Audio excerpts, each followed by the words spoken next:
Hi குட்டீஸ். இன்னைக்கு நாம ஒரு குட்டி ஹீரோவோட ரொம்ப பெரிய கனவு பத்தி ஒரு சூப்பரான கதை கேட்கலாமா? என்னது? எறும்பால ஸ்டார்ஸ் தொட முடியுமா? என்னடா இது கேள்வி? சும்மா சொல்றாங்கன்னு நினைக்கிறீங்களா? ஆனா நம்ம ராக்கி எறும்போட கதைய கேட்டீங்கன்னா உங்களுக்கே எல்லாம் புரியும். வாங்க கதைக்குள்ள போகலாம். இதோ இவர்தான் நம்ம கதையோட ஹீரோ. பேரு ராக்கி. பாக்கத குட்டியா இருக்காரு.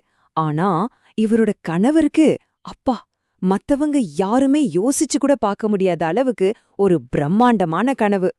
சரி, அப்படி என்னதான் கனவு கண்டா நம்ம ராக்கி? வாங்க அவரோட உலகத்துக்குள்ள ஒரு குட்டி விசிட் அடிச்சுட்டு வருவோம். அவரோட எறும்பு புத்துல மத்த எல்லா எறும்புகளும் என்ன பண்ணும் தெரியுமா? வரிசையா டிசிப்ளினா எங்க சக்கரை இருக்கு, எங்க சாப்பாடு இருக்குன்னு தேடி ஓடிட்டே இருக்கும். ஆனா நம்ம ராக்கி, அவர் மட்டும் தனியா உட்காந்து வானத்தையே ஆன்னு பாத்துட்டு இருப்பார். பகல்ல சூயின்னு போற ஏரோப்ளேன்லாம் பார்த்து ஆச்சரியப்படுவார். ராத்திரி ஆச்சுன்னா போதும், வானத்துல மின்னுன்னு மின்னுற ஸ்டார்ஸ பார்த்து அடடா நாமளும் அங்க போகணும்னு கனவு காண்பார். இந்த கனவை அவர் போய் ஃப்ரெண்ட்ஸ் கிட்ட சொன்னா எல்லாரும், ஏய் லூசானி, எறும்பு போய் ஸ்பேஸுக்கா, நடக்கிற காரியமா இதுன்னு சொல்லி வயிறு குலுங்க சிரிப்பாங்க. ஆனா ராக்கி இதெல்லாம் கண்டுப்பாரா? மாட்டவே மாட்டார். அவங்க சிரிக்க சிரிக்க அவரோட கனவு இன்னும் பெருசாச்சு. இப்படி போயிட்டு இருக்கும்போது யாருமே எதிர்பார்க்காத ஒரு நாள் ராக்கியோட அந்த பெரிய கனவு உண்மையாக ஒரு சூப்பர் சான்ஸ் வந்துச்சு.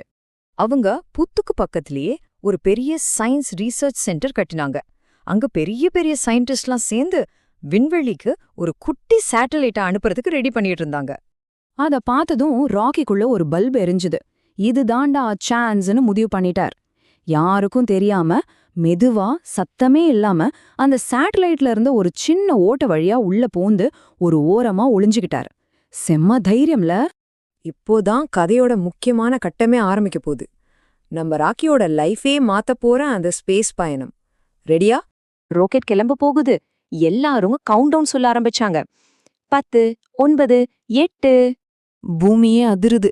ராக்கியோட குட்டி ஹார்ட் டெக் டெக் டெக்னு வேகமா அடிக்குது. 3, 2, 1. பிளாஸ்ட் ஆஃப் பயங்கர சத்தத்தோட நெருப்பு கக்கிக்கிட்டு அந்த ராக்கெட் வானத்தை நோக்கி பாஞ்சுச்சு. நம்ம ராக்கி விண்வெளியில பறக்க ஆரம்பிச்சிட்டார். அவ்வளோ பெரிய சத்தத்துல ராக்கி பயந்திருப்பாருன்னு தானே நினைக்கிறீங்க? சச்ச, இல்லவே இல்ல. அவரோட வாழ்நாள் கனவு இப்போ நிஜமாயிட்டு இருக்கு.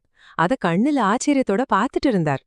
அந்த சின்ன ஓட்ட வழியா வெளியே எட்டி பார்த்தாரு.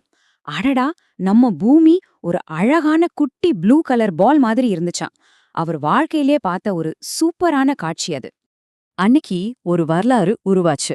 விண்வெளியில மிதந்த முதல் எறும்பு நம்ம ராக்கி தான். நினைச்சு பாருங்க, ஒரு சின்ன எறும்போட எவ்ளோ பெரிய சாதனை. சரி, விண்வெளிக்கெல்லாம் போயாச்சு.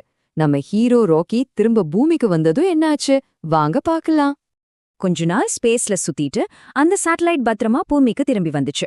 ராக்கியும் அதிலிருந்து மெதுவா வெளியே வந்து நேரா தன்னோட வீட்டுக்கு, அதாவது எறும்பு புத்துக்கு நடக்க ஆரம்பிச்சார்.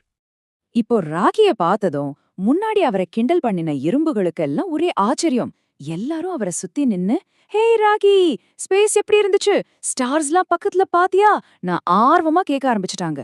இப்போ ராக்கி வெறும் ராக்கி இல்ல, அவங்க எல்லோரோட சூப்பர் ஹீரோ. ராக்கியோட கதை ஒரு அட்வென்ச்சர் கதை மட்டும் இல்ல, அது நமக்கு ரொம்ப முக்கியமான ஒரு விஷயத்த சொல்லிக் கொடுக்குது.